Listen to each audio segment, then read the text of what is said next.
Hey folks, and welcome to Off the Rack, the only comic book show with the two of us on it. Hey, I'm Sal. And I'm Tiffany. We're going to take comics from this past week, recap and review them, and then tell you what we thought about them. And then, as an added bonus, we're going to recommend some books that are coming out this week that we think you should pick up. Yeah. Man, what a light week. It wasn't for me. I had a lot going on for me, but it wasn't like, one of those like big showstoppers. I know one of the books got some coverage over on one of the comic book review sites. Really? Yeah. Are you talking about the thing that I was talking about? Yeah. Yeah. Don't worry about him. No, I'm just saying, in terms of big, nothing really big. But there was no way for me to really put an eye-catching, show-stopping, eyeball-grabbing thumbnail. It's just kind of like, here's part whatever of Drowned Earth. Yeah. You know? No, I hear you. I did pick up a new indie this week, so. Oh, great. Well, that's exciting. So, you got a lot to look forward to. Brace Strap yourselves. in, ladies and gentlemen. By the way, thank you all for checking out the ad that we did at the beginning of last week's episode. We're not going to do that again until December, because that's when we were apparently supposed to start doing the ad. And that's why the link didn't work for some of you guys. It was a dry run. We're practicing. A little choppy, but I'm excited because we'll have Next a time. real good script Next going. time. But yeah, and welcome, by the way, to all you new and old subscribers. We do appreciate you joining us here on this live special of show. And of course, if you're catching this later on, that's awesome too. Yeah.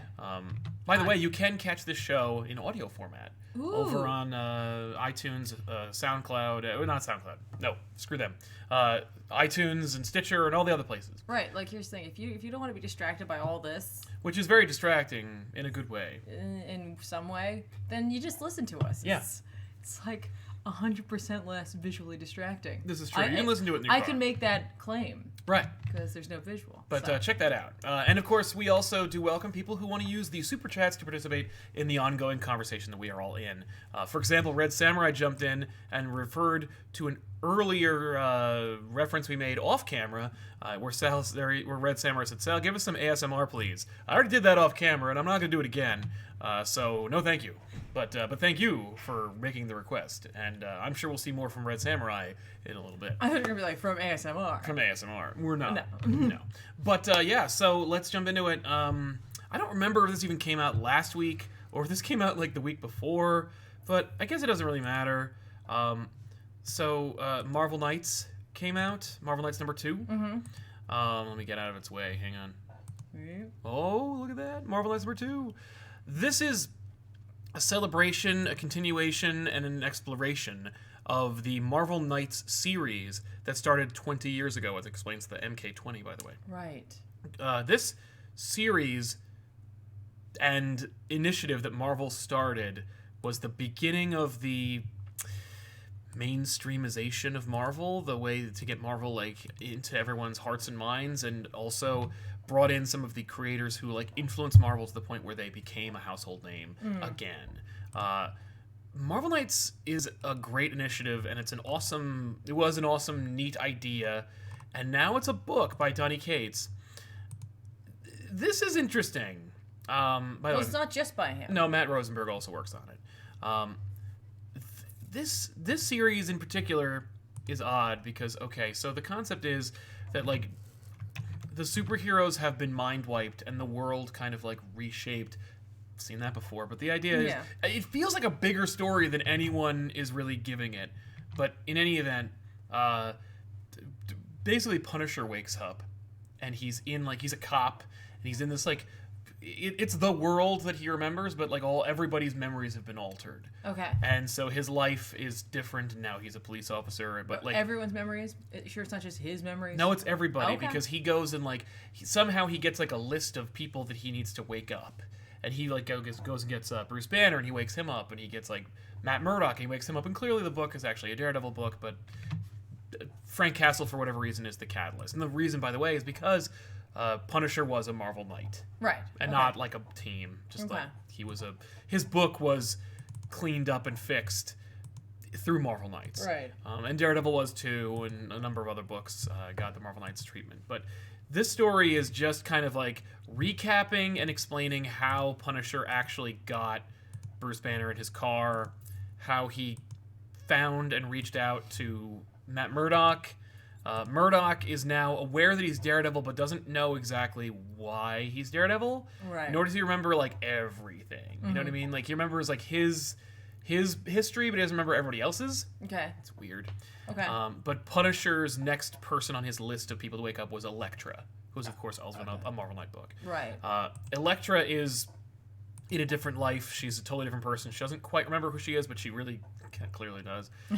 But she's a mixed martial art teacher now. Oh, okay. And she empowers women and gives them like agency and stuff. Sure. So Frank shows up and she just knocks the hell out of him, and kind of reveals that she does kind of remember, but is really happy with this. Right. She doesn't want to go into that. No, role. she like has vague recollections. Like she has like scars, and she knows that she earned them and like kind of deserved them, but she doesn't necessarily want to go back to that life where like she was killed and resurrected and everything. Okay. So while Punisher and Elektra are battling, the Hulk, who is Bruce Banner in the back of Frank's squad car, starts to Hulk out. Okay. But he's not gonna blast out of the car for some reason. He's just hulking. He's just, hey, I just want to let you know I'm bigger and I'm greener now. And I'm in here, so there's no room. She can't come in here. Right, exactly. So Punisher's gonna go get him when Daredevil shows up. By the way, Daredevil finally is emboldened to be Daredevil. Okay. When he is visited by the ghost or haunted memory of Karen Page. Oh. Who'd you think? Of Christmas Past? No. Karen Page. Oh. His ex-girlfriend and, dead ex-girlfriend. Okay. But anyway, he's like, you get away from me, Karen. Like, stop bothering me. Like, you're not my memory. Like, you're not real. Yeah. You know what I mean? But anyway, he's like, listen, Frank and Elektra, we all need to work together because, like, we three are the only ones who know what's going on. And Elektra's like, what do you mean we three? What about her? And Daredevil's like, oh, you can see her? And that's the end of the episode. Oh. And you're like, oh. Issue. Whatever. And you're like, oh, okay, so it's a mystery. And then, and in the last issue they revealed like why, or who was involved. Okay. And it's kind of fun. Okay, so what other Marvel Knights do you think will show up in this, or is this it? I expect to see Moon Knight, Iron Fist, probably Shang-Chi. I mean, like anyone who was a Marvel Knight or who fell under the Marvel Knights banner. I think it's mostly a Daredevil book. Okay, you don't think Strange is going to show up? I think Strange ought to show up because he was definitely under the Marvel Knights banner as well. Hey, I totally remember. Yeah, it wasn't him. But yeah, I'm hoping a lot more people show up. I wish this was like a true Marvel Knights resurrection instead of just being like it's cool, it's a neat little mystery, and it's a fun story, and it looks like it's more than Marvel was going to do for Marvel Knights 20th anniversary regardless. Like, right. I think Marvel was just happy to let it pass into myth and legend. Okay. And Cates and Rosenberg were like, this is what made you who you are. We should probably do something. Yeah. Not just release like a crappy photoshopped promo image, which is what Marvel's famous for. But I think this book is fun and it's a neat idea. It has like universal, influential story. It's bigger than it looks, but it also still feels intimate and street level. Okay. Which is another hallmark of Marvel Knights. Okay. So that's really cool. That is. And the art's not bad, and it's a neat story. I just wish that like Marvel could have, like, I don't know. People have been complaining about Marvel for the last few years about like they've lost their way and they've forgotten who they are and they need to get back to their roots, and like clearly Marvel's been owned by Disney for a number of years, I think 4, and so as a result, like people kind of really were expecting Marvel to get like kind of like really whitewashed and saccharine and Disneyfied, but like the people are still murdered and they die and they're slaughtered and there's still like genocide and sex and like all kinds of other horrible things. We don't get smoking, but we didn't get it before because Kassa's dad died of lung cancer and he made it so that it wouldn't happen anymore. Right. So we haven't been smoking in Marvel Comics for a very long time. Okay. But like it looks like Marvel is for the most part still Marvel, and as a result, if you're gonna go like, hey, we should probably fix this up and clean it up and make it like bring it back to its roots and kind of like appease our fandom, maybe they should have like done something with Marvel Knights to make it bigger. Okay. Yeah. But anyway, it's still cool, and at the very least, you're getting a neat Marvel Knights book where Daredevil matters. Yeah, that's kind of cool. Yeah. So anyway, that was Marvel Knights #2. I recommend it. I think you should pick it up. Okay. I honestly wasn't sure which way you were going to go on that. No, I think so. Okay.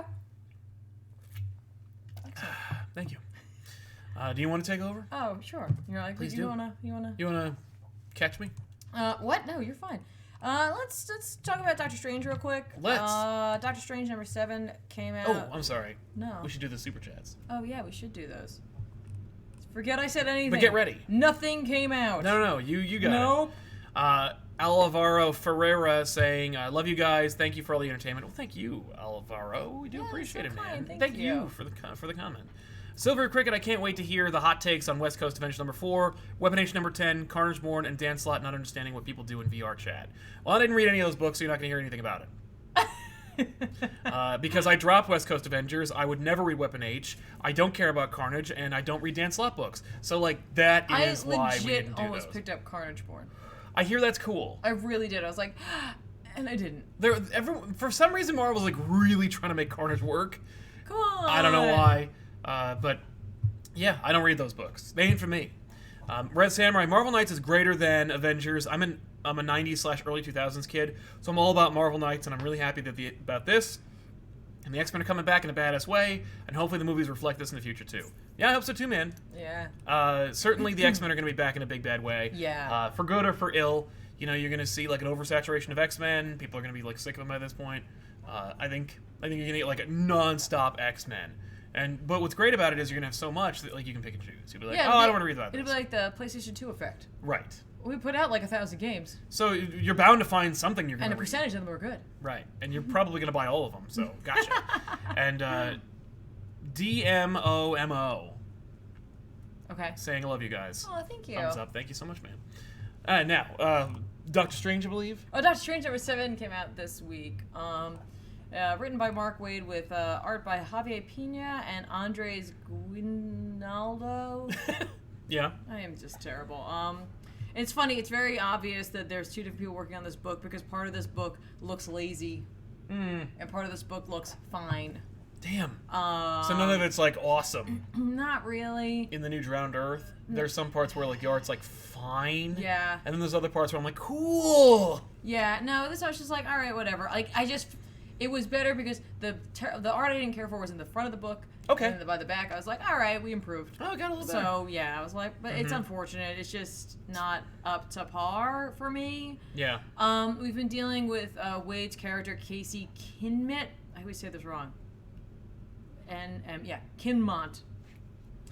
I always want to say Kimmett. I don't know why, but it's not. It's Kinmont. Okay.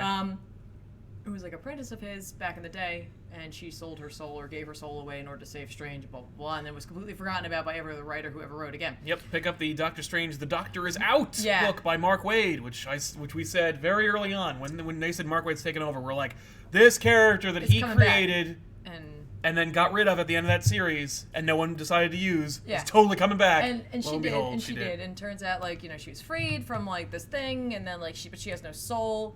And she was freed by Baron Mordo. Oh no! And like, because she has no soul, she's all like crazy and like has only one goal, and that's like to destroy Strange. And she's built up an arsenal, and she's going after him, and she has a Cyterac stone. What? Yeah. So she's a juggernaut? Yep.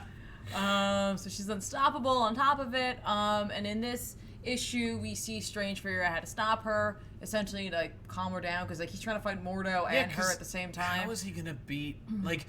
If he knows how to defeat her with a Cyterac stone, or the crystal Cyterac, then shouldn't he be able to defeat the Juggernaut? He's not trying to defeat her, he's trying to reach her. So what he does is he takes a piece of his soul and Kana's soul, his like alien friend. Oh, yeah. And Bat's soul, even though he's dead.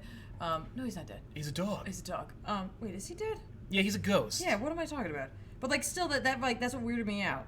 I was like, how did you take he's dead. Yeah. Doesn't he need all of that? Right, because aren't we seeing his soul? Isn't that what we're looking at? So he takes a little piece of all of them and he puts them into Casey, and that brings her back because she's a soul then, so she feels bad. A soul? Well, part of a soul? But not hers. Like pieces of souls. So as long as the soul inhabits your body, it will keep you bad. It'll keep you regular. You feel bad. Yeah, it's fine. Okay. So essentially, she ends up like coming down and like, you know, gets Mordo out of there. And he's just like, what are you? Because like Mordo's working for someone, obviously, yet again, because Mordo is incapable. Why not just make Mordo the bad guy? He can't be, because he has to be. So he's got to be an agent of somebody. He's got to be an agent. No, but I'm not just like subservient of him. I'm like, it's like a pure thing. It's fine, whatever. Never equals. But like the idea is that like there is a new unknown bad guy coming for Strange. We don't know who it is, and Casey can't tell us who it is because Mordo put like enchantments on her, even though she's like super powerful and like can do whatever she wants. It's fine. She can't tell him. Okay. He's gonna find out on his own as the book goes on. Bats says that like while Casey was pretending to be Doctor Strange, that like she would spy on them in space. Okay. And so like Bats kind of knows what was going on, and he mentions the whole Infinity Stone thing and how like he got the time stone and how he took Kanna's memories of it. Oh and, no! and, So like, she knows now. Yeah, so she gets mad at him, but then like they're fine. Wow. They're fine. Like she's like this is, but she does give him some crap. She's like, "You want to know why people always leave you? It's because of like crap like this. Like that's why you're alone. Or because you think you're better than other people, or you think you're smarter than them, and you yeah, make choices for them. Exactly. Actually, no, they're not fine. She leaves. Sorry, she leaves yet again. But she's like on Earth, so I'm like, where are you gonna go? I guess back home. She doesn't really have have a lot of bills. She hates her home. I know. Her planet doesn't like. She have to go back into space, so she has to take the ship. I guess. Kanna, you mean? Yeah. I'm sorry. No, Casey left. She's out of So book now? Mark Waid brings her back. Does this whole thing being like, gives her whatever pieces happened? of other people's souls? Yep, and like whatever happened to her, and she's mad at Strange, and then she's like, no, it's fine, like I forgive you, we're good, I don't have to forgive you, we're totally cool. Anyway, I gotta go and find my soul, and I have to do it alone, so good luck, bye.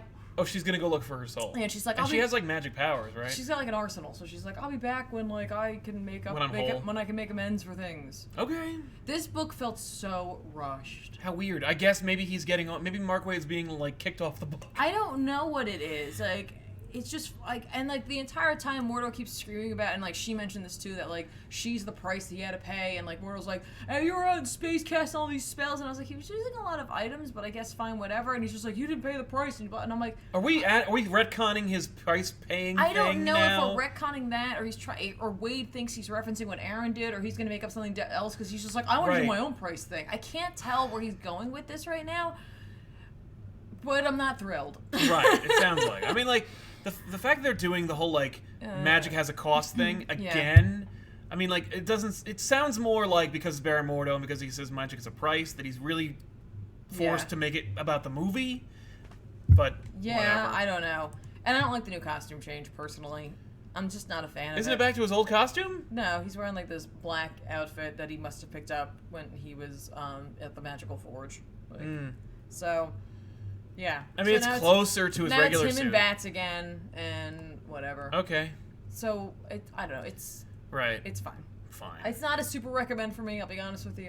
Yeah. I like found myself enjoying the What If Magic book more than I did this issue. Check that out, by the way. That's not great, so... Alright, anyway, moving on. I don't want to harp on it. That's fair. Moving on. Jumping into the Super Chats, Jamolton Kapunki says, big fan of the channel, keep up the awesome work and great content. Well, thank you, man. Thank you so much. It's so kind of you. Sorry about not being able to do your name properly. That's my fault. That's not your fault. You have a cool name. Yes. It's my fault for not being able to read it properly. I'm rubbing off on him. It's true. My inability to pronounce names. Yes. But thank you so much, man.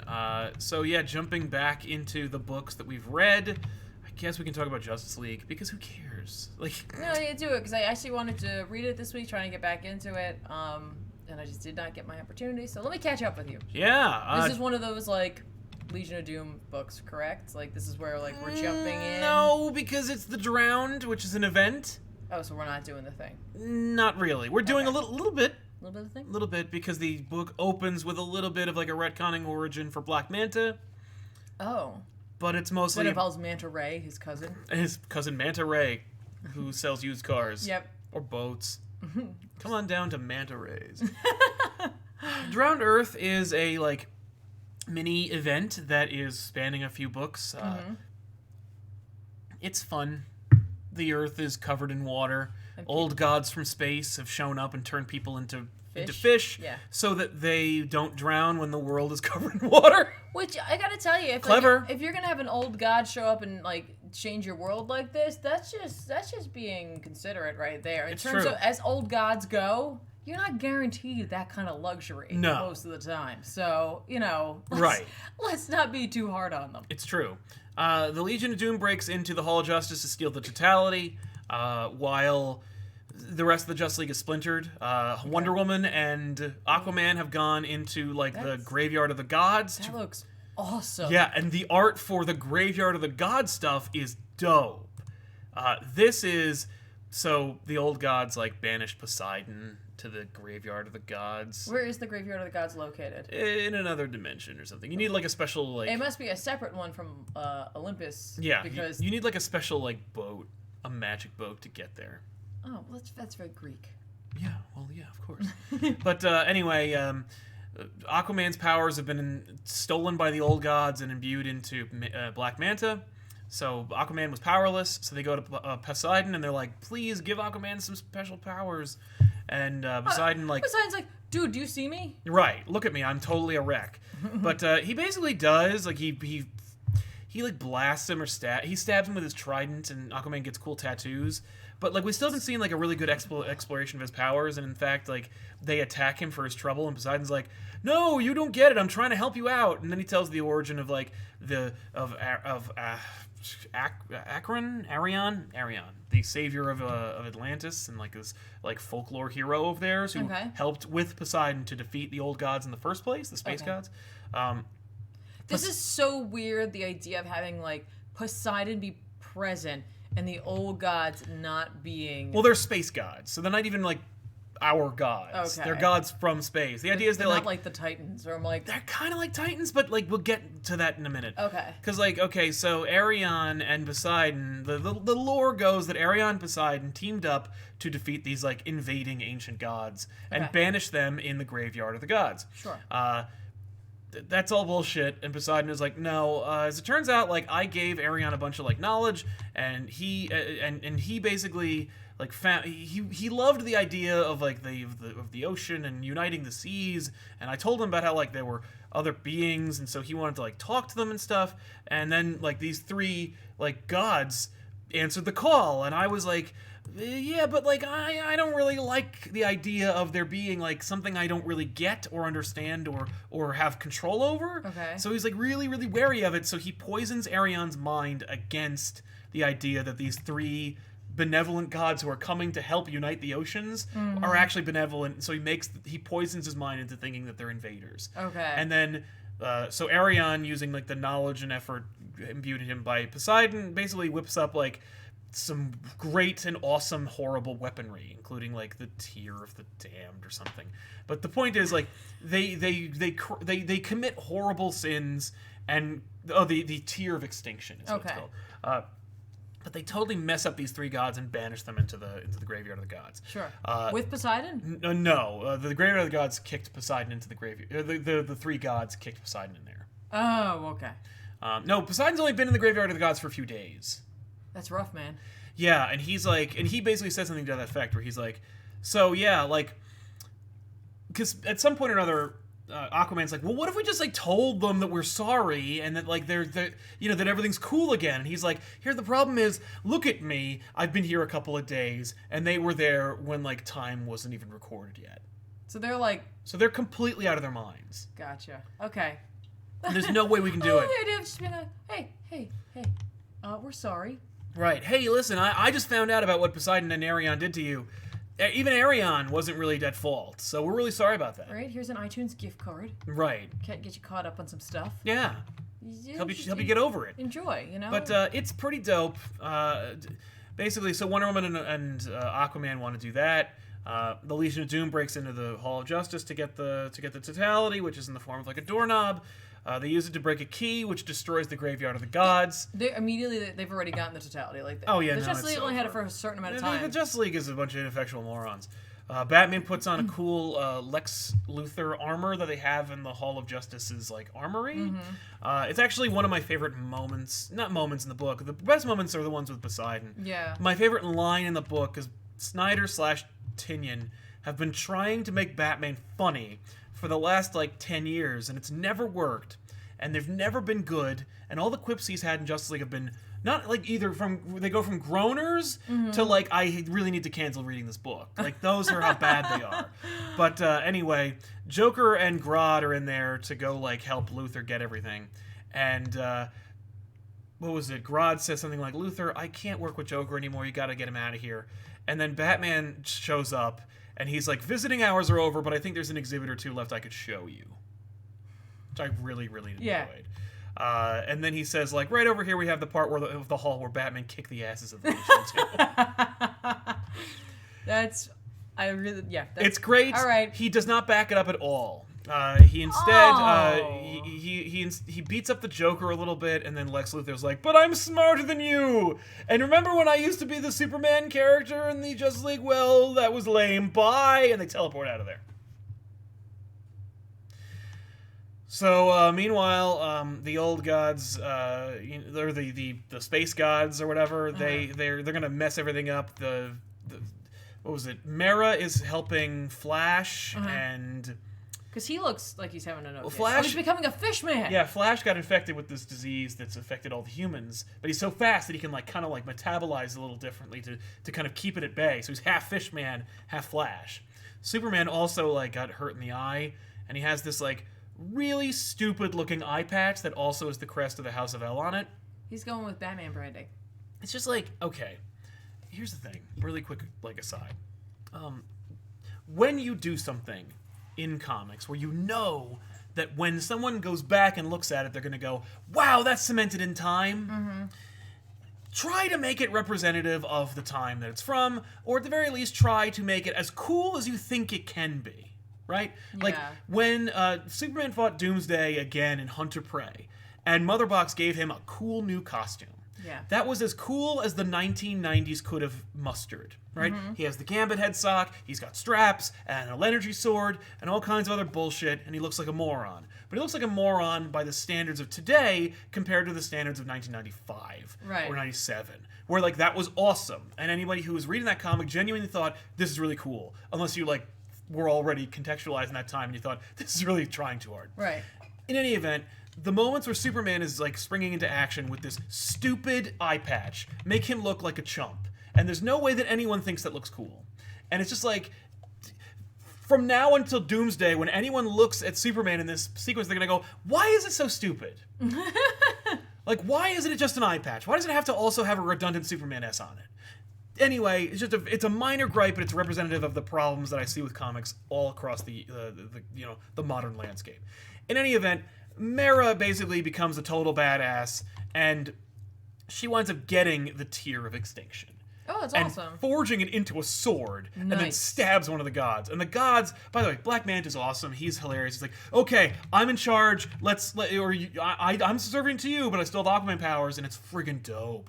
And he's because people are men now, he can manipulate the fishmen and make them go and attack them. Okay. But one of the old gods gets stabbed by the Tear of Extinction sword, and he's like, we gotta go. And Black Manta's like, we are literally about to win. We are right there. And the old god's like, nope, we're out. This thing almost killed all of us, we're leaving. So they bail, much to the chagrin of Black Manta. So Aquaman and Wonder Woman are going to leave. Poseidon gives Aquaman his trident. Nice. And he's like, why don't they take him with them? That's what they beg him to do, and Poseidon's like, the graveyard of the gods is being destroyed because Cheetah and Luthor destroyed the key that kept it from falling apart. So everything's going to fall apart and die, and so Poseidon uses his last ounce of energy to blow the ship out of the graveyard and back into our reality. So Poseidon's dead? So Poseidon friggin' dies in the coolest panel that I've seen in a Justice League book in about probably 5 or 10 years. Who did this art? We'll have to go to the front page and find out. Oh, God. Sometimes it's on the end. I know. DC loves to... This is DC's answer to Marvel's, let's put the context page to tell you what the hell's happening. DC's like, no! Well, we will give you the credits at the end of the book. Yeah, they're there. It doesn't tell me who's doing who, no, so it should. Look it up. It's Fraser Irving and Bruno Redondo and Irving and Sonny Go. For colors. Oh, wow. So it's one of those two. I'm going to look them up because one of them... Yeah. Go look them up right while you're talking. So, so Black Manta is pissed that he doesn't get his revenge, but the old gods are like, okay, well, they have the thing that kills us. We either need to bail or make up with these people. And Black Manta's like, no! I want to kill Aquaman! Okay. He's like, I heard that you guys, have this thing called, the Death Kraken? Which I think is a contradiction. It's kind of a kind of a redundancy. I mean, You like don't a really need Kraken to kind of say- means death. Yeah. But we need to know that it's a way better Kraken than the Kraken from, like, Clash of the Titans. Anyway, but he's like, I heard that you guys can, like, summon the Death Kraken? Why don't you do that? And they're like, but the Death Kraken could kill all of us. That seems like a little, like, that seems too extreme. Right. We're gods from space. It should be enough, but we're afraid of this sword, so no. So anyway, Black Man is really convincing, and they decide they're going to release it. He goes, oh, wait, before you do, let me say it. And so he says, release the Death Kraken. And so the Death Kraken has been awakened. I know. God damn it. These guys are very pleased with themselves. I think it's Fraser Irving. Wow, he's so good! Right? Ah! So, yeah. Oh my god, he did that image? I have this image on a shirt. Oh, yeah, Doctor Strange. That thing is dope. Oh, okay. Yeah. So anyway, Hi. Hello. it's the lowest point, I guess. You know, Poseidon won't help them because he's dead. Everybody's screwed. People are fishmen. And if Flash succumbs, they're toast. Why? Because he's so fast. Which is actually kind of acknowledgement of something that, like, if you OP the Flash, Yeah, but isn't Superman also fast? not that fast. He could be. Barry Allen is so fast, he can think in attoseconds. How fast is he? He's so fast that it's impossible to write Flash stories. So, yeah, anyway, the book is cool, and it's forgivably short, and it's coming out on time, and, you know, it's fun. Okay. And it's a neat idea, and it's a cool way to, like, get everybody, like, on board for Aquaman, and also a way to give him some tattoos like you see in the movie Aquaman. Okay. Yeah, Gotta do I that. saw that. I definitely noticed that. Gotta do that. Gotta get it looking like the movie. I'm shocked that Venom didn't get, like, that awful, crappy, white crap from the $800 million making movie Venom in the comics. I'm shocked. Anyway, They're not gonna do that. Anyway. Justice League. Check it out. It's cool. The book's good, and it, you know, and it manages to do the thing where, like, it stays a Justice League book about the totality, but it also manages to continue the event. All right. So, do you recommend? Yeah, check it out. Okay. Yeah, definitely. Oh, no. If you want to read a cool event that's, like, forgivably short, coming out on time, starring Aquaman, and has a bunch of, like, world-ending neat stuff, check it out. How many more do you have? That's it. What? Those are all the books I read. I should have done more. I looked at the list, and I was like, this sucks. So Mr. and Mrs. X number 5 came out this week. This kind of wraps up the arc they were working on called Love. I don't know if that's called Love and Marriage, but We have 2.5 hours of back issues that I needed to edit. it's true. And It's true. So and it's done, and it'll be out for patrons tonight. So let's talk about Mr. and Mrs. X real quick. Written by Kelly Thompson with art by Oscar Basil Dua. Yeah, Basil Dua. Basil Dua. Basil Dua. He's now you just heard me talking about how great I thought Fraser Irving's art was, which was very different, very stylized, very, like, intense and moody. I find Oscar's art to be amazing as well, but in a totally different way. It's very comic book in a way, but I think it's just beautiful and I love it, and I think it really fits this book Sweet. quite a bit. When last we left Rogue and Gambit, obviously they had that egg thing. They just got married. They're on their honeymoon. Kitty Pryde needs to get something. It's an egg. It turns out Deadpool's involved for a little bit, and then he goes away. Yep.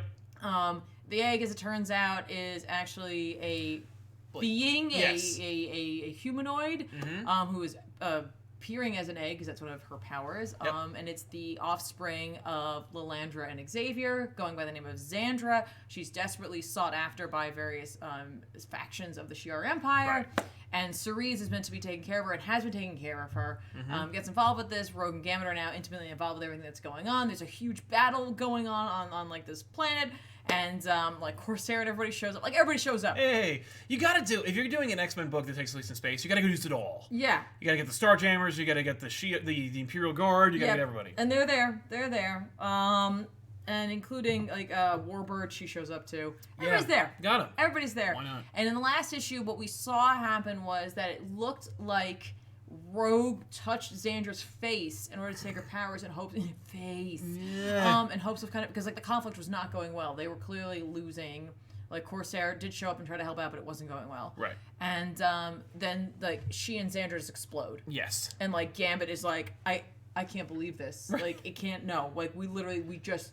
Like, yeah, we just got married. We finally got married. It's been going okay, kind of in a way. Plus, both because what was it? Xandra looks like Rogue, right? No, not anymore. She took that appearance on for a while. Oh, that's right. Because she can change what she looks like. Yeah. But she's also like some sort of telepath, essentially. She's got something going on there. Mm-hmm. I'm sure perhaps her name isn't Zazandra. No, she just went with Xandra. All right? Not Zazandra. Missed opportunity. No, it's not. So anyway, after that happens, Gambit's just like on the ground, like trying to come to terms with what's just happened, and everyone else is kind of like, well, it looks like it sounds like a personal problem. Yeah, it sounds like we don't want to deal with this. So yeah, because you're gonna probably freak out. Yeah, so like the guard's like, Ceres, we're not gonna arrest you. We'll tell like Gladiator whatever, and like she's just like, tell Gladiator that like he's doing a good job and he's honoring like the Shi'ar or whatever. Fine, cool, whatever, and they leave. And then, like, Corsair's like, so should we, like, hang out? Do you want us to, like, take you back to the ship, you and Gambit? Mm-hmm. And, like, Ceres is like, I think he needs a minute. You should probably go. Mm-hmm. Like, you're not going to help. No. I guarantee it. So they leave, and then Gambit's just like, I don't know what to do now. Yeah. And then, like, out of nowhere, Rogue and, like, Xandra show back up. Oh, yay. And he's just like, are you real? And she's just like, yep. Like... So here, and then we get to see, like, we end up seeing what happened, where it was like the battle was going all wrong and it wasn't like going well, and Xandra was like, Rogue, I have a plan. Mm-hmm. But like, in her mind. Well, no, she talks to her and then she puts the idea in her head. She's like, and Rogue's like, I have to tell Remy so that he doesn't get upset, and she's just like, we can't risk that like someone won't find out about it. Like we have to do it like right now. Right. Okay. And so Rogue ends up touching her face and all that, and Xandra makes it look like they exploded into nothingness to get everybody to leave, and they do in fact leave. Mm-hmm. So then, like, Ceres is like, you know, yeah. What? Circe? I call her Ceres. I don't remember. Cerise. Yeah, that sounds about right. I think that's how you spell her name. Now you're making me doubt myself. It doesn't matter. It's fine. So I was like, because that character I only really know from like trading cards and like really old X-Men books. Cerise? Whatever you want to call it. Anyway, so, Epitome? No. So Gambit's really upset with Rogue. Oh yeah, for lying. Or for like letting him think he's that like, she died. I thought you died. You're like, we just got married. Just share everything. Like, what are you doing? Like, you couldn't tell me? Like, yeah. I thought you were gone. Right. And he like storms off in a huff, and she goes after him. And Xandra's like, should we go? And Teresa's like, no, we should stay right here. This is like a big girl and big boy problem. We're not going to be involved with this. Mm-hmm. So then like, Rogue is like trying to convince him. She's just like, you would have done the same for me if it was reversed. Like, you would have like done it to protect me, which is what I was doing, was to protect you. And she's like, you gotta calm down. And he's like, you gotta stop telling me how to feel. And then like Gambit starts like not being able to stand, and like he feels funky. Oh no. And like we see Rogue, and like there's like this crazy power emanating from her. And she's like, I'm not touching you, but like it's like the effect of her powers is happening to him anyway, seemingly. So, inevitably, like, Gambit's able to get the collar, like, her little, like, power inhibiting collar, and she puts it on, and, like, kind of collapses and, like, freaks out because this is, like, her worst nightmare. Mm-hmm. It's like, it's been bad, but now it's like, I can't control my power. Right. Oh, okay, I see what we're doing with So it turns out what happened was, when she touched Ceres, something happened. Yeah. And she's like, I'm broken. And, like, Ceres is like, you're not broken. Yeah. Like, whatever, you're not. So, like... No, but we're reestablishing Rogue. Remember when Rogue couldn't control her powers? Yeah, I guess. Like, I guess that was more interesting than Rogue being able to control her powers. Hang on. So, Cerise, whatever, Gambit's like, all right, go take Xandra, you two teleport back to the ship, and then fly the ship back here and pick us up. And I'll get Rogue together because she's not doing well. Right. And, like, Xandra's like, oh, did I hurt her? And he's like, no, she's just in shock because, like, she's just so, like... defeated. Like, there's no point in her living, basically, in her eyes. So, at that point, like, she's just laying on the ground. She's got Gambit's coat from their, like, crazy, like, Shi'ar outfits kind of thing. Oh, cool. And, we see this great panel of her, like, laying down, and then, like, Gambit just lays down next to her, and he's just like, hey, this probably isn't a good time, but I'm gonna do it anyway. And, like, he basically, like, pulls out of his pocket, like, a set of rings that bling made for them. Okay. And so he's just like, they weren't ready when we got married, but like he gave them, like, we got it for them now, and so like I'm gonna give it to you. And he's just like, here's my thinking.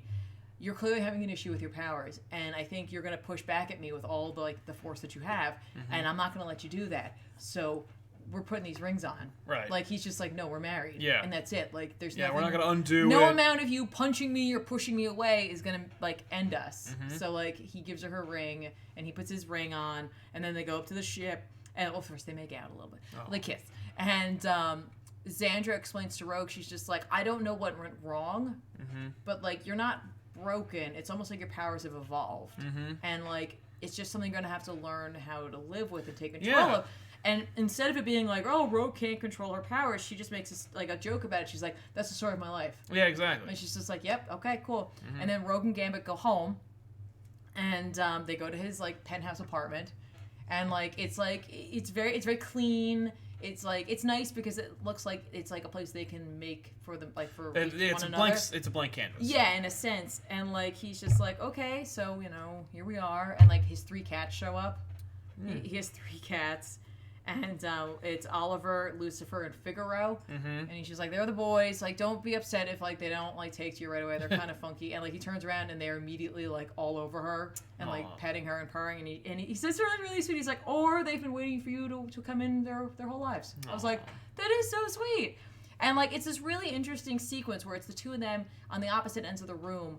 And like talking about what to do next, because it's like they got married, they had their honeymoon full of course, like you know crazy space sex basically, and then this happened, and now they're back, and it's just how to like where do we go from here? Yeah, where do we go from here? Like it's always been crazy, and I'm sure it will be continue to be crazy, but now they have this moment where it's just the 2 of them, and they decide they're like, we never really had an engagement party. We should do that. Oh, okay. And so like the next issue teases that like they're gonna throw like a little engagement party. That's I'm guessing cool. it's gonna be a mini palate cleanser to the next arc. That's fun. And like I really enjoyed this arc quite a bit. Like I thought it was a nice way to kind of like introduce them being married, see the kind of couple that they're going to be, and then to kind of end it on this note of like normalcy in a sense. You know what I mean? Like I thought it was really sweet. I thought it was really well written. Really reminded me of a like better version of the style of like drama you'd see in the X-Men animated show, and obviously from earlier X-Men comics and such like that, but like you know the drama's there, but it's not like every page is angst filled. It's just it's just actual melodrama that you expect from an X-Men like book. For me it also like helped like think too that it's just like when you pair Rogue and Gambit up, like you already know what you're in for in a sense. And like as soon as Gambit's there, you're like, hijinks are gonna ensue. He's gonna mess up something. You know what I mean? Like so when things do go wrong, it's not out of the ordinary. It's like, no, of course it did. Of course your plan failed. Yeah, like you know. No, that's true. It's just I found it to be a very endearing arc. And something for I think people who maybe aren't looking to be as entrenched in the X-Men right now until maybe they get things settled for where the X-Men is going right now. I think it's kind of an interesting book to take on if you just want to have some contact with the X-Men. Right. Okay. That sounds great. I love it. Thanks. So it's a recommend? I say it's a recommend. Nice. I have 2 more. Do you really don't have anything else? Yeah. Okay. But Kevin Kruger has something to say. He says, hey, y'all, I'm getting a package for y'all. It's going to be extra cool. There's something for each of y'all. Have fun. Well, thank you so much. Thank you, Kevin. And Silver Cricket also up Spider-Geddon. It was really confusing because I didn't read the 2 tie-ins. Norman Osborn Spider-Man did a bad thing, and Spider-Woman got a rock. Yeah, well, I'm glad I'm reading that book. I'm not. Did she wear a ghost costume that had too many holes in it? Right. Did she have some problems with the scissors? I got a rock. I really am not a fan of books that require you to read the tie-ins. Yep. If it's that important, it should go in the main book. I agree. Anyway. The tie-ins should just give depth. By the way, I did read this Peter Parker Spectacular Spider-Man tie-in with Spider-Geddon. How was it? Fine. Spider-Man fights Morlun. Again! Does he win? Yeah. But, well, maybe he won't, because J. Jonah Jameson might muck it all up, because Jameson's been, like, Spider-Man's best friend, and trying to make things work.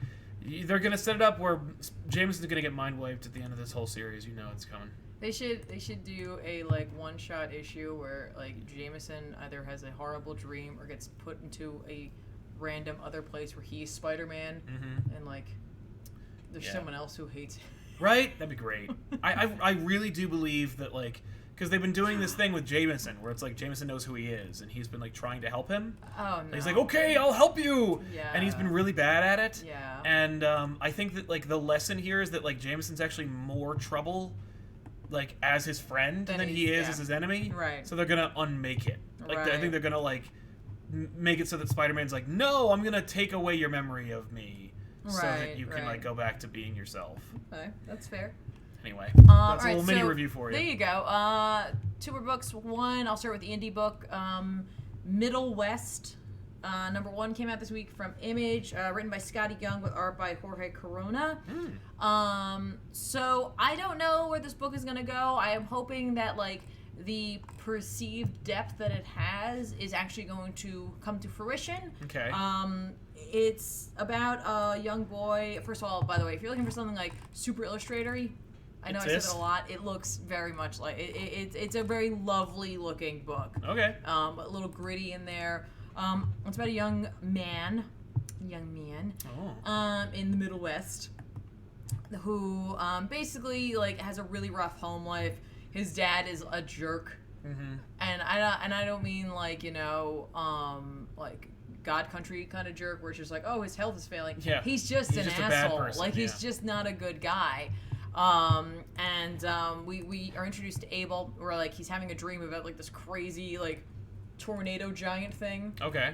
And he wakes up and his dad is there, and he like gives him a bunch of shit because like it's 8:45, and he slept through his alarm because he's a paper boy, and like so like he missed giving his or giving out his papers, and a couple people called trying to find out where they are. Yeah. And so like he's just like I'll fix it. I'm gonna go and deliver it. And he's just like, you said you were ready for this job, and blah blah blah. And like it seems like he's actually like being legit. And then Abel responds with like, out of the 5 years I've been doing this, I've overslept twice. You don't focus on the fact that I can do this job. And I'm like, oh yeah, he's just a jerk. He's just a tremendous jerk. And like he's pretty like physically rough with the kid too, like like really like it's a little too aggressive. Yeah, a little too aggressive. Abel goes outside. There's a fox sitting on top of his papers who can talk to him. Okay. I don't know if it's real or not. Right. I did read that this book is supposed to have like magic involved with it, so probably yes. He goes to go deliver his papers. He delivers a bunch of papers. It seems like everybody in the town's kind of a jerk. Yeah. Like he delivers the paper and just like, if you're late one more time, I'm gonna cancel my subscription. It's like if this kid is not as on time as possible, like as it is, you're just like a miserable man who's just looking to give somebody a hard time. Yeah. Abel's riding along, trying desperately to deliver these papers. A big gust of wind comes and like blows all the papers out of his sack. So they're like, he's like trying to like scramble to get them back up, but they're all falling apart as they're blowing away. Yeah. And like his friends show up and they're like, hey, what are you doing? It's too late to be like delivering papers. It's Saturday. We should be hanging out. Let's do stuff. And the fox is like, totally, let's go do it. Oh no. He's like the devil on his shoulder, but there's nobody on the other side. Basically they convince him to go with them. And they just got a new game, and they're gonna all play it together and have like a total like just binge fest of like playing this game all nighter. Get some like snacks and stuff like that to go to a convenience store. One of their friends doesn't have any money to pay for their snacks. They try to bum it off this other one of the other friends. They're like, you owe me already. And then they're like, I know what we'll do. Abel, what do you have in your bag? And so they push all the stuff in Abel's bag, and they try to leave. Aww. And the shop clerk's there, and they get in trouble. They don't call the cops. He just calls all their parents, and one by one they all get picked up except for Abel. And the clerk's like, I know your dad said he was coming, so do you want to come inside and wait with me? Or like he's like, no, it's all right. And so like his dad rolls up, and he's just a real dick. He picks him up.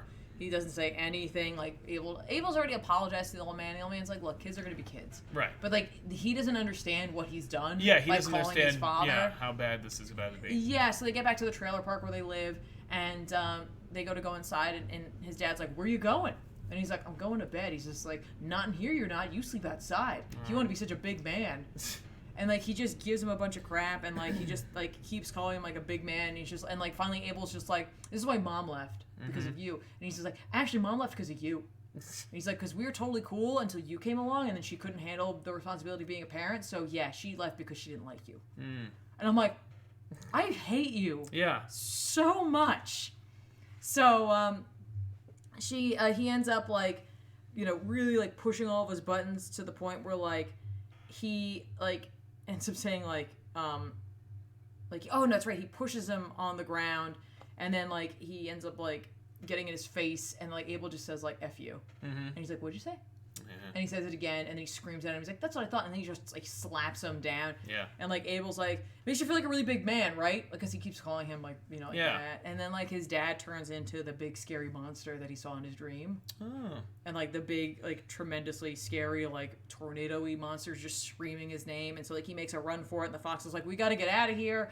So they take the train, and they like they jump on top of the train and ride off, and like Abel ends up getting touched by the monster thing in his chest, and we don't really know what that means, but like they leave, and like they're off onto some sort of adventure. And like it's fun because like in the extras there's like a little mini like one panel comic thing where like there's a little boy saying like, "You don't look like a wizard," to like a farmer, and he's like, "What does a wizard look like?"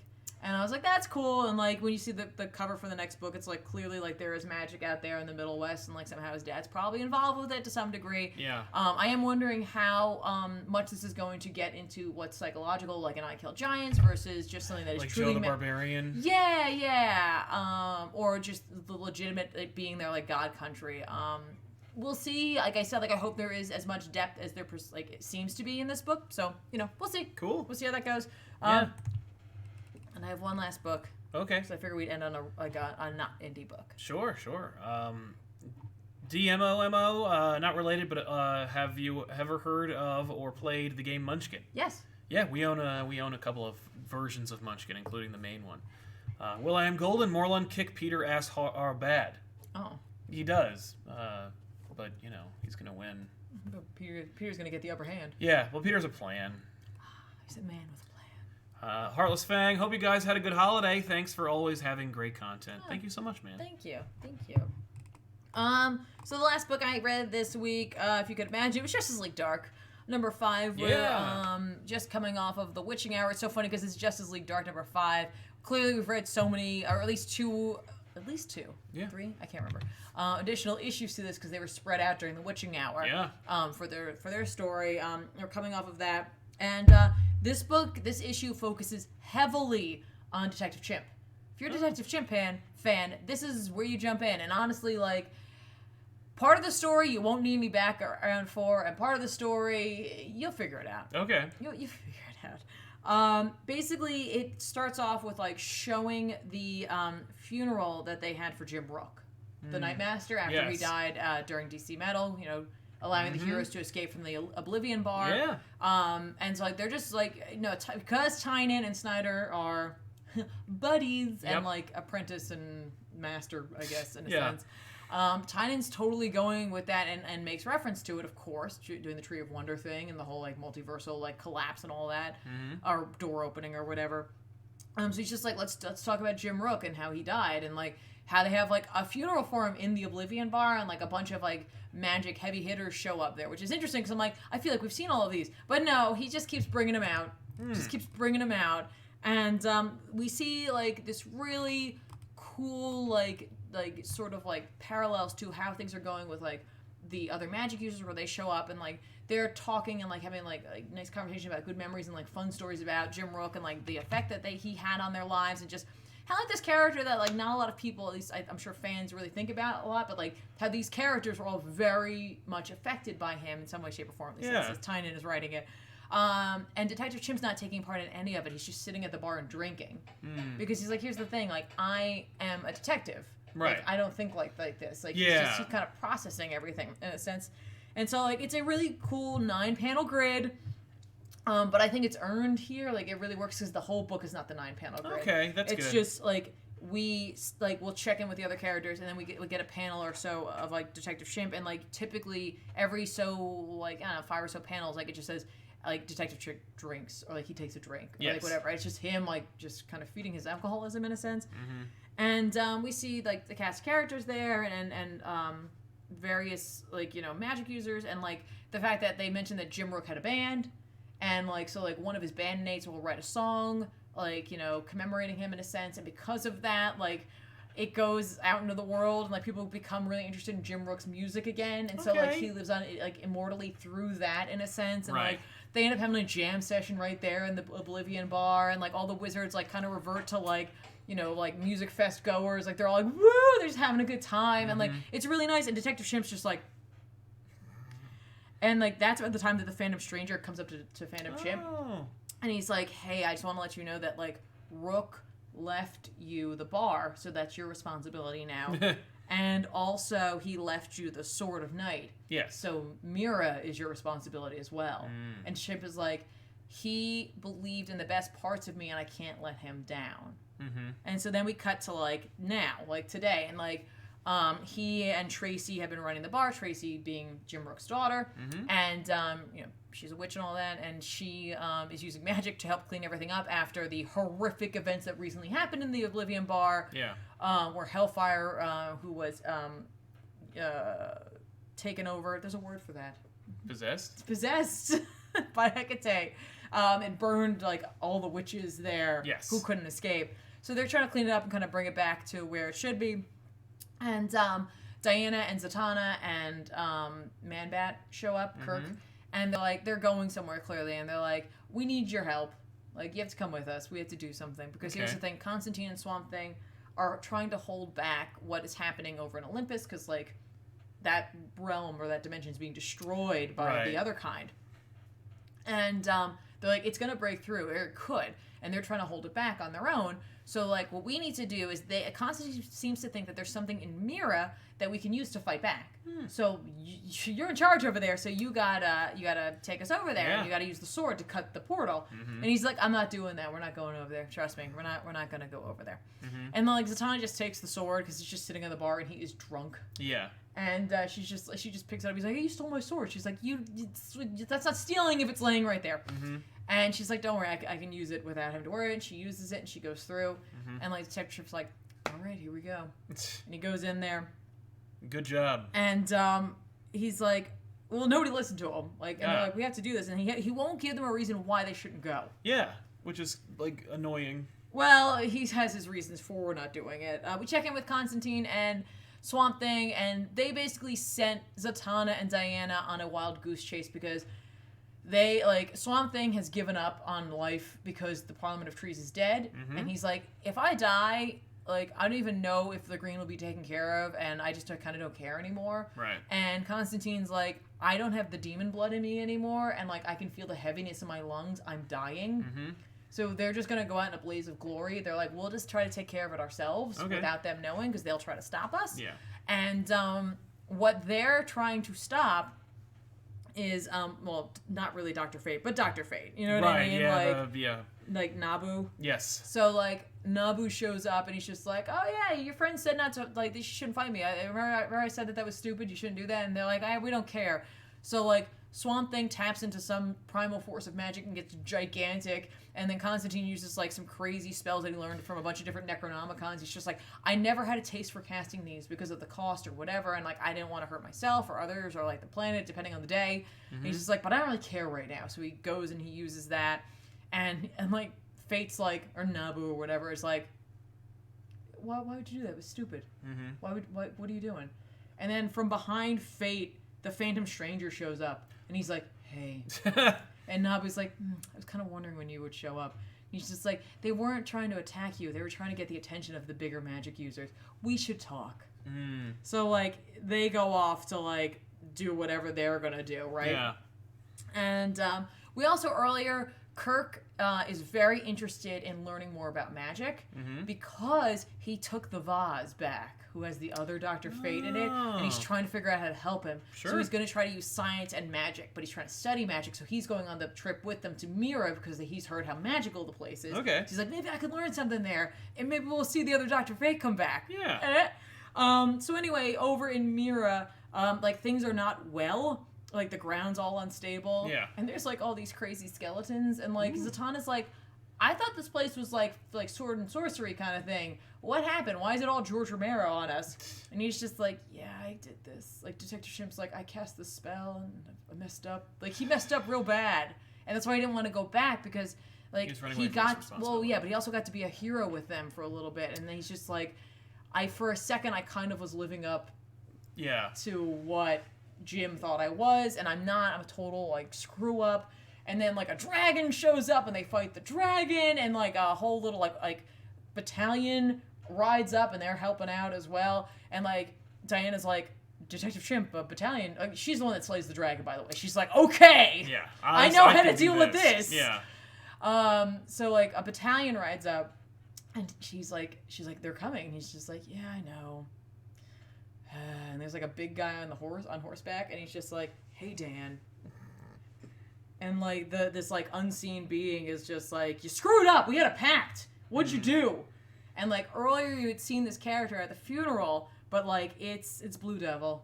Oh no! Blue Devil has been like in Mira, and like he owed like Jim Rook a huge favor because like when he became Blue Devil, Jim Rook taught him how to live with his new reality, and he owed him for that. And I don't know what happened between him and Detective Chimp, but you got this crazy like barbarian version of Blue Devil. Wow. Just floating around. I was just like, what are the odds we recently do a book on Good, Bad, and Ugly that features Blue Devil? So I have like some frame of reference. So you're like, for this I know character. who this is. Yeah, and then he just rides up, and I'm like, what a far departure. Wow. But that's awesome.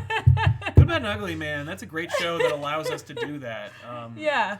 Yeah, it's weird to see them. I saw a couple of like posts on like the r/comics subreddit that like will refer to things that we just started. Like what was it? Somebody was like, "Hey, do you guys remember the Magneto series in the '90s starring Joseph?" I'm like, "Yes, I do." Yeah. Because we did a whole show about it. But anyway, that's awesome. That's actually a really fun reveal. What a great last page, holy crap moment. Yeah, like it's so funny because like he was clearly there at the funeral, but I really didn't think twice about it, even though they had referenced Band of Stranger. I was like, that's why we did the whole we want to reference him. Fine, cool, whatever. And then nope, he also just left Blue Devil over there. I guess I don't know. So yeah, I'm hooked yet again. I really can't wait to see how Detective Chimp is going to redeem himself from this. Because I kind of like his character, honestly. Like, he's a self-hating, like, ape. Right. It sounds fun. So. Yeah, I'm down. Also, it's so funny because, like, when Diana and Zatanna go to the Oblivion Bar to pick up Detective Chimp, they're like, we gotta go. There's, like, something crazy going on. He's just like, there's always something crazy going on. There's always an apocalyptic thing. Like, 3 days ago, everybody on Earth was a fish person. Oh, wow. Yeah. So. That's amazing. Good call, though. Right? I was like, yeah, it's just fun. Just Yeah. fun. Wow. So for me, this is definitely a recommend. But like I said, the only part that might be confusing for people that they jump on now is what Constantine and Swamp Thing are doing. Right. I mean, they do try to do what they can to explain what's going on there. But like I said, like for the Detective Chimp part, like, yeah. Like it's well worth it, especially if you're a fan of the character. Because I know I know there's some people who really like him. Yeah. No, it's true. That's awesome. Yeah. Well, I recommend that too. Mr. Roboto, idea: Thor earns back his hammer. Who writes it? Azzarello. Earns back his Azzarello? Yeah. Because who cares? I mean, I do like what Mjolnir's dead. It's broken. It went in the sun. Well, he's not going to earn it back. It's gone. You can't earn it back. It's he dead. Could. I mean, here's the thing. Like, I'm kind of a fan of what Aaron's been doing. Right? I think Aaron's going to give him back it anyway. Yeah, but I just feel like he's been trying to really build a true understanding of the character from from the beginning to the end, in a sense. You know what I mean? Like telling stories from all in between. So like, I feel like he has such a not even just understanding, but like love of the character. Yes. And I mean, like, again, like I watched him tear down Strange and like start to build himself back, or allow himself to build himself back. I think he could do it. I think he could do it. Alternatively, a terrible idea, Grant Morrison. Yeah, absolutely. It's the worst idea I've heard. I don't like Azzarello either, but he does neat stuff with gods. Yeah, he does. He really does. But yeah. Gaiman. Oh yeah, Gaiman would do a great job. Yeah. I take it back. Gaiman. Screw Azzarello. Gaiman actually likes comics. That worked out great. Yeah, and he just wrote that book on Norse mythology. So yeah. Yep. Well, that's my answer now. There you go. So we're gonna recommend some books that come out this week. Do you think we think you should check out? Okay, and while you're recommending yours, you'll look up yours. I will pretend like I already had this taken care of. Yeah. Well, Amazing Spider-Man number 10 comes out with the worst cover of the series. I hate it so much because, like, you could have done anything with this idea, and instead you did literally nothing. The idea is that, like, oh no, the leader of the Thieves Guild has caught Spider-Man and Black Cat in their treasure trove. Right. And, the whole theme is theft. Yes. Thievery. So the next issue 10, from Spencer and Ramos, is that the cover itself was stolen. Right? Like, oh no, the cover was stolen. And in the last issue, they did a preview page where it's a black page with a little red box that this cover is stolen. As if to prevent you from knowing what the cover is. This is just a blank cover with a crime scene vector over it a couple times, and a really bad Photoshop box with a really, really, really bad typeface on it. It looks really old. I think it looks really cheap. Well, it looks like an intern did it. This looks like those... Marvel does the preview page. They tell you what happens. Mm-hmm. They're always done by some intern because they're horribly written. They have grammatical errors. Sometimes they have spelling mistakes. They're poorly designed. Mm-hmm. Most of the time, they look like garbage. And this looks like they just gave some stupid intern a shot. They have a PNG of Black Cat and a bunch of really bad vector crime scene tape. It looks really stupid. Okay. The book itself is great, and it's actually finally on the upswing. This is a great time to be a Spider-Man fan if you like Peter Parker Spider-Man. Pick up issue 9 to get more on board, but this issue looks fun. I read the preview, and it's really, really solid. I'm on board. Okay. Obviously, they're going to try and make Mary Jane part of this friggin', support group. Right. And they're going to push that. They're going to be like, oh, she thinks that she's strong enough to handle it, but it turns out you need friends and people. Okay, I get it. But it's still that's the kind of thing you expect from a Spider-Man book. And right. you should enjoy it. Return of Wolverine number 3 comes out. Unfortunately, it's still drawn by Declan Shalvey, so it's not going to look the way it should. Okay. But it's a good story that's really cool. It also teases the idea that the X-Men are finally going to be reunited with Wolverine, even though we've been reunited with Wolverine since a year ago.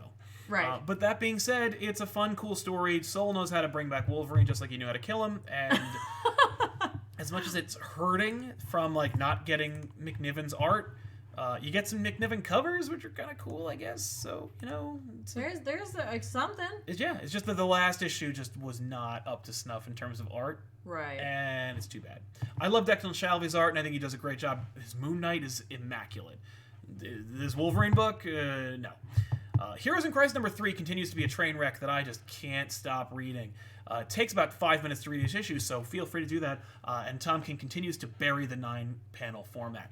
So please, if you hate comics and want to see Return of the New 52, read Heroes in Crisis number 3. I'm sure it will promise to continue to disappoint and frustrate. Definitely pick that up, because damn it, this series is just so stupid. Okay. Just such a bunch of crap.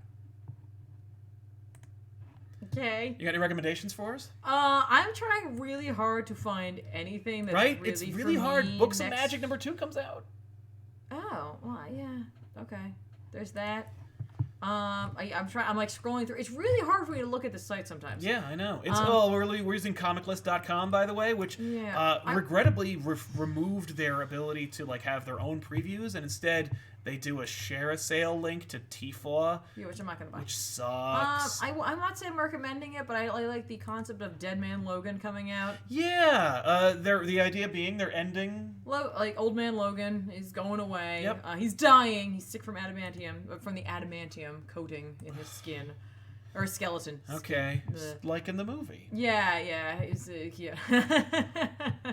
Yeah. But I guess it's just him kind of going out with a bang. You know what I mean? Mm-hmm. He's trying not to slaughter the X-Men before he dies. Yeah. Right. It's a tall order. Exactly. By the way, really quick aside, Scoro was saying that Doomsday Clock's coming out next week. No, it's not! No. It was solicited a couple weeks ago, but it's delayed, so no Doomsday Clock. So don't worry. So, you'll definitely still in. I think forget maybe everything. the 5th or something. In any event, no Doomsday Clock for you. No. So yeah, that's unfortunate. Dead Man Logan. I've been on the fence. I feel bad. I feel weird and bad about buying the book because I didn't really read much Old Man Logan, and I feel like, do I really want to read like the series where they kill him off and get rid of it? The reason I'm the most interested in it is to see how they're going to handle the the origins of Old Man Logan. You know what I mean? Like where this all started with like that original like graphic novel or trade or whatever you want to call it. Mm-hmm. Like, are they going to say like, hey, look, that was a different place, or are they going to like try to find a way to? They could have had him kill the new. Like the time-displaced young X-Men instead of... Yeah, they could have stuck him in Extermination. He is an Extermination. I think he's turned into an acolyte. But then, like, haha, there, you still did it, but you didn't. It's okay. Right. So he's not going to be any Venom T-Rexes in your future. It's okay. Mm-hmm. But you know what I mean? Like, things have changed and shifted for him so much. I don't know. I think it's an interesting concept. And I don't know. I'm, like, weirdly fascinated with books where characters are at their end. Yes. Of course. I mean, because I've got a fascination with death. Right. But, no, that's a cool concept, and it's done really well. When it's done really well, it's really, really captivating. Yes. It's, again, like, it's kind of messed up. Yeah. I don't know. I'm sure there are other books that, like, when I'm actually going through, I see that Ironheart's getting a new. Ironheart's getting her own book, #1, with her very colorful, very distinctly different, her own character costume. Sure. Yeah, exactly. Well, I don't read Iron Man either, so it's not like for me. It's not really like out of character for me not to read that book. Exactly. I've seen a lot of Ironheart. I've seen her in action. I used to read the Champions. I've seen her I used to read the Iron Man book. I don't care about the character. I'm not going to read her. Is next Wednesday a 5th Wednesday? Yeah, I guess so. Because I just noticed like Image has like 4 books. Yeah, like 4 or 5 books, and that's really it. Yeah. Coming out. Mm-hmm. One of them's a new book, which I was like, ooh, I don't know if you have faith in that. Yes. When it come out. Anyway. Oh, and Daredevil might be dying in the next issue. I don't remember if it's this issue or it's the following one, but the death of Daredevil's coming. Yeah. And that's going to be cool. Yeah. By the way, I think that when Daredevil dies, he's going to go to Valhalla. You think he's going to... That would kill him. He's going to go up there and be like, this is not what I believe in. Yeah. Where's the penance? That's like Donald. That's like the reverse of Donald in 1602. Yeah, exactly. Actually, no, it's not the reverse. It's exactly that. Yeah. What? I think he's going to go to Valhalla, and he's going to become the new Heimdall. What? We all seeing? Yeah. That's kind of crazy. I think that's just a neat idea. It's a little Marvel concept for you. For like, oh, let's do something new and different with Daredevil. He goes Valhalla. And like Odin's like, you're a great warrior. Welcome. Here's your mead. And Matt's like, no! No, this isn't what it's supposed to be. Where's the clouds and angels? Where's Karen? Where's the harp? Yeah. Oh, she didn't go to Valhalla. Karen is in neither place you think you want to go. Yeah. But yeah. Sorry about that. Sorry. No. So, there you go. go. By the way, really quickly, not that this helps anybody right now, and I thought about tweeting it, but by the time I caught what was going on, they were almost all gone. Yeah. This is why you gotta watch out for Black Friday, because they don't tell you, or not Black Friday, Cyber Monday, Amazon was selling the hardcover of Saga, the first volume, for $23. Wow. I was like, wow. I can't justify having another version. Copy of Saga Volume 1. Well, yeah. It's just it's like, that volume collects like a whole bunch of issues. Yeah. It's that hardcover with Hazel breastfeeding on the cover. Yes. Yeah. I was like, you gotta watch out for that kind of stuff. Yeah. Because, like, yeah. Ugh, yeah. And also, and here's a tip that's, for you, those of you watching in the future, this isn't going to help you at all, not even remotely, but those of you who are students and or educators, right now, if you want to get Adobe Creative Cloud, you can do so for the entire year for $200. That's awesome.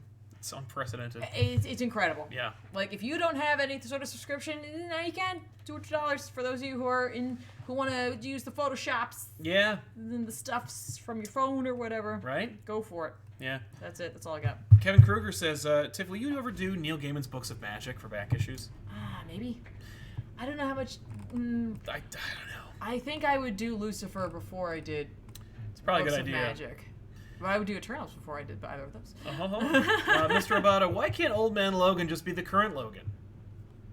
Because he's old. And because he has a lot of baggage. And Algae Try can't watch since work, but here's some cash to help keep the lights on for about 5 minutes. Thank you very much, Algae. Thank you so much. You are keeping the lights on. We do appreciate it, man. But thank you all so much for hanging out with us. We will see you guys next week with an all-new episode of Off the Rack. And, of course, stay tuned for more here on Comic Pop. Subscribe, click the bell to get notifications. And, of course, see us here at least 3 to 5 days a week. I'm trying to scale back a little bit. I'm thinking we might want to make it 3 updates a week instead of 5. Okay. And the reason for that is simple. Y'all don't watch it all at once. So, you know. You got a lot to watch. We get it. Yeah. We get it. But, and plus, like, our shows are long. So, you know, it's like, we make it work. We don't want to make it a marathon for you. Yeah, but we're shooting a lot of stuff this week. I'm very excited about. So, but by the way, if you want to know more about that, if you want to get the inside look behind the curtain, go over to patreon.com/comicpop and help us out there. You'll get weekly updates and, of course, early access to back issues. And we're trying to work out, we're making new exclusive content just for the patrons. So check that out, see if it's something for you, and see if it's in your budget. If it is, you know, we would appreciate it. If it's not, yeah, that's fine, no big deal. You know, we still got here, and this channel's always going to be free. So catch it there. That's it. Thanks a lot for watching. So long, everybody. Bye. Bye, guys.